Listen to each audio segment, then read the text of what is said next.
YSRCP party నాయకులు కొందరు హైకోర్టులో ప్రజా ప్రయోజనాల వ్యాజ్యం దాఖలు చేశారు.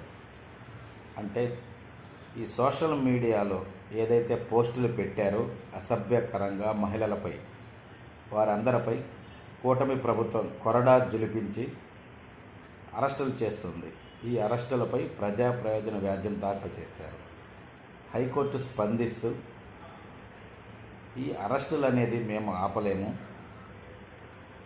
ఏదన్నా ఉంటే మీరు కోర్టుకు తెలుపుకోండి, పోలీసు వారికి మేము అరెస్టులను ఆపలేము అని క్లియర్గా చెప్పేసింది. అంటే ఏదన్నా ఉంటే కోర్టుకు తెలుపుకోండి.